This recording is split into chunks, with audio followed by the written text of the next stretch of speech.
Magandang araw mga bata! Ako nga po pala ang inyong guro ngayong araw. Ako po ay si Teacher Lavelia. Bago ang lahat, magsitayo ang lahat para sa ating panalangin. Amen. Bago tayo magsimula sa ating leksyon, naalala niyo pa ba kung ano ang tinalakay natin noong nakarang araw? Mahusay. Tinalakay natin ang pamahalaang kolonyal ng Espanyol. So bago natin umpisahan ang ating talakayin ngayong araw, maaari bang tumayo ang lahat at nang matuwid at awitin natin ang ating pambansang awit? Mahusay, maraming salamat at magsiupo na ang lahat. Ngayon, tatalakayin muna natin ang ating pambansang awit. So ano ba ang pamagat ng ating pambansang awit? Tama!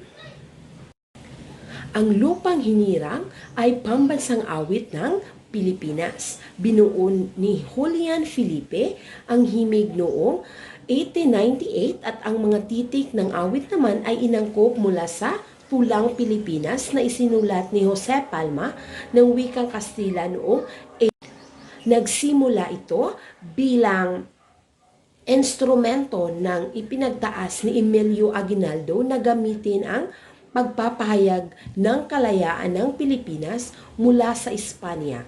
Ang Lupang Hinirang ay naging national anthem na natin ngayon. Ngayon, babasahin natin ang dapat nating tandaan sa pag-awit ng Lupang Hinirang. Ito ay ang dapat nating tandaan sa pag-awit ng Lupang Hinirang. Una, dapat awitin ng ayon lamang sa tugtog o komposisyon ni Julian Felipe. Pangalawa, dapat damdamin ang pag-awit bilang paggalang. Pangatlo, lahat ng umaawit nito ay dapat nakaharap at nakalalad sa bansang watawat ng Pilipinas. At pang-apat, bilang pagpupugay, ilagay ang kanang dibdib o kanang kamay sa tapat ng kaliwang dibdib.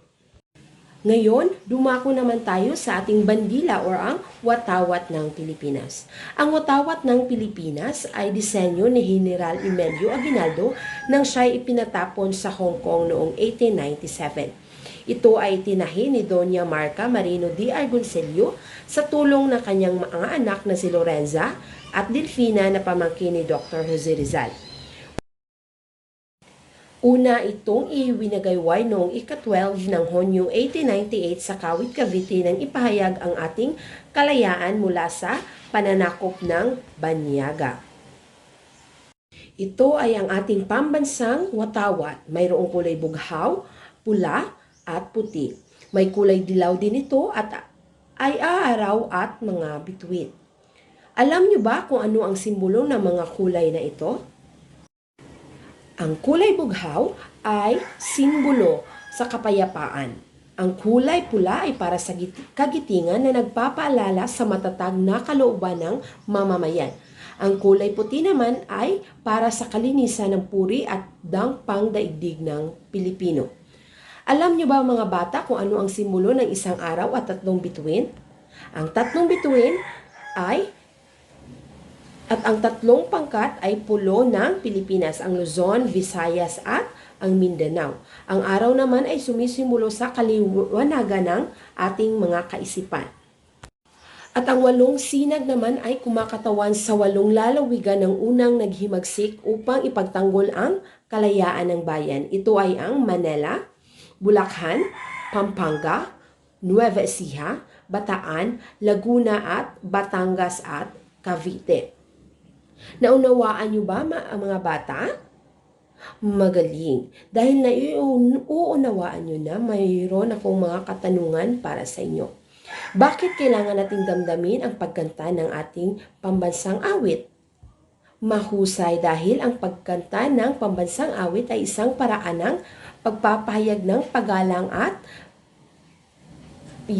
paggalang sa ating bansang kultura. Kapag tayo ay umawit ng pambansang awit, tama ba na harap sa pambansang awit na watawat? Mahusay, magaling. Ano ang kahalagahan ng ating pambansang watawat? Ang pambansang watawat ay may malaking kahalagahan dahil ito ay sumisimbolo sa kasaysayan at dangal ng ating bansa. Dahil nauunawaan nyo na ang ating leksyon ngayong araw, meron tayong pagsusulit. Tapos ng lahat? Dahil tapos ng lahat, dumako naman tayo sa ating takdang aralin. Tapos na ba ang lahat? Magaling. Maraming salamat mga bata sa inyong pag-kooperar ngayong araw na ito.